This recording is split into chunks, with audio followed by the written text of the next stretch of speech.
नमस्कार, मैं योगाचार्य राम। आज हम अत्यंत लाभकारी प्राणायाम उज्जाई प्राणायाम करने वाले हैं। गले से संबंधित, स्वर से संबंधित, कंठ से संबंधित समस्त व्याधियाँ, जैसे रात्रि में निद्रा का ना आना सही समय पे, रात में सोते सोते श्वासों का रुक जाना और नींद का खुल जाना, खर्राटों की समस्या जो आजकल आम है, खुद भी नहीं सोते हैं, दूसरों को भी नहीं सोने देते हैं। खर्राटों की समस्या इस प्राणायाम के माध्यम से पूरी तरह से ठीक हो जाती है। निद्रा की समस्या इस प्राणायाम के माध्यम से पूरी तरह से ठीक हो जाती है। और आजकल अव्यवस्थित जीवन शैली के कारण जो थायराइड की प्रॉब्लम लोगों में बढ़ रही है, इस प्राणायाम के माध्यम से थायराइड, पैराथायराइड की समस्या से भी निजात मिलता है। श्वास नली के ऊपर स्वर यंत्र के दोनों ओर जो थायराइड ग्रंथि स्थित है, उसमें इस प्राणायाम के माध्यम से विशेष लाभ मिलता है, क्योंकि ये प्राणायाम जो है कंठ से हृदय पर्यंत ही घर्षण देता है श्वासों का, जिससे कि कंठ से संबंधित, स्वर से संबंधित समस्त व्याधियां दूर हो जाती हैं। तो आज हम इस अत्यंत लाभकारी प्राणायाम को समझेंगे। आप लोग इसका नियमित अभ्यास करना और कुछ ही दिनों में आप इन सारी समस्याओं से लाभ पाएंगे। देखिए इसकी विधि, लाभ और सावधानियां। तो विधि में आप किसी भी आसन में, सरल आसन में आपको बैठ जाना है। पद्मासन में बैठ जाएं, सरल आसन में बैठ जाएं, सिद्धासन में बैठ जाएं, स्वास्तिक आसन में बैठ जाएं, जिस भी आसन में आप बैठ सकते हैं, आराम से आपको बैठ जाना है। पहली उंगली अंगूठे को मिला के रखना है, इसको ध्यान मुद्रा कहते हैं। जिनको हाथ पैर में दर्द रहता है या अर्थराइटिस की समस्या है, वो वायु मुद्रा लगा लें। अंगूठे के नीचे पहली उंगली इस प्रकार से। यदि जिनका वजन बढ़ा हुआ है, जिनको वजन घटाना है, तो उनको सूर्य मुद्रा लगाना है।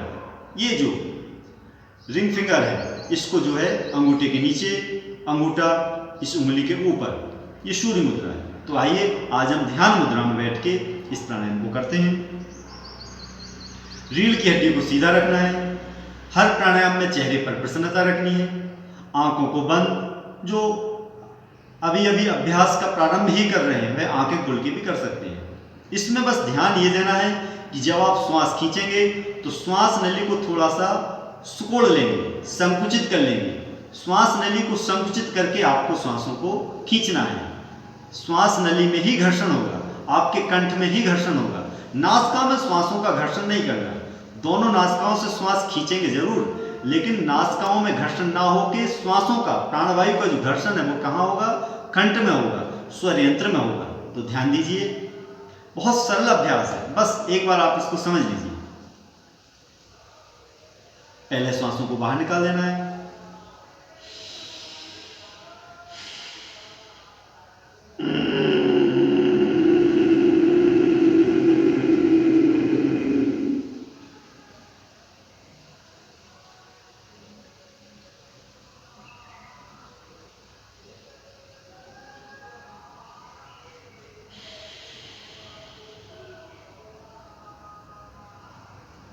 अच्छे से समझिए, देखिए।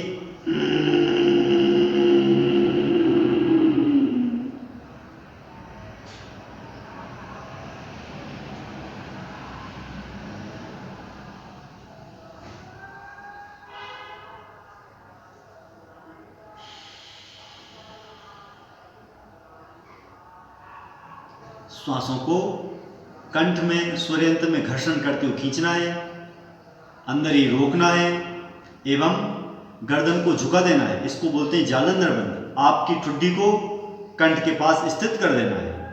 थोड़ी देर यथासंभव श्वासों को बाहर रोक के रखना है। जब ऐसा लगे अब श्वास समाप्त होने वाली है, तो श्वासों को जो है सिर को ऊपर उठाना है, श्वासों को बाहर निकालना है। इस प्रकार से इस अभ्यास को आपको करना है। जो इस प्रकार से एक बार में श्वास नहीं खींच सकते, वह टुकड़ों में भी श्वास खींच सकते हैं। एक बार देखिए।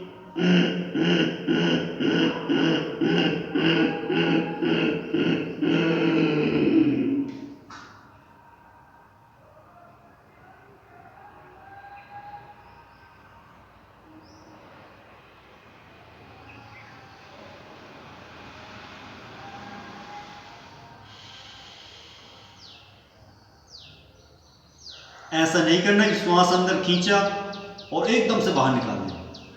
आराम से आपको लगे बस इतना ही हम रोक सकते हैं, तो आराम से सिर को ऊपर उठाना है, श्वासों को बाईं नासिका से बाहर निकाल देना है। अत्यंत लाभकारी प्राणायाम है दोस्तों, आप अच्छे से समझ चुके होंगे। श्वासों को खींचना है, कंठ में घर्षण करते हुए, श्वास नली को संकुचित करके घर्षण करते हुए श्वास अंदर जाएगी, अंदर ही श्वासों को रोक के रखना है, गर्दन को झुका देना है, आपकी ठुड्डी कंठ के पास स्थित हो जाएगी। यथासंभव श्वासों को रोकना है एवं कंठ जो है गर्दन को सीधा करेंगे, आराम से श्वासों को लेफ्ट नासिका से बाहर निकाल देंगे। बड़ा सरल अभ्यास है, इस अभ्यास को नियमित रूप से करिए। इसके लाभ मैंने आपको पहले बता दिए हैं। सावधानी आपको ये रखनी है कि जिनको उच्च रक्तचाप है, जिनको निम्न रक्तचाप है, जिनको हृदय रोग है या कंठ से संबंधित, स्वरेंद्र से संबंधित किसी का कोई ऑपरेशन वगैरह हुआ हो, तो ऐसे लोगों को इस प्राणायाम को नहीं करना है या योगाचार्य के मार्गदर्शन में ही करना है। तो इस अत्यंत लाभकारी प्राणायाम को आप जरूर करिए।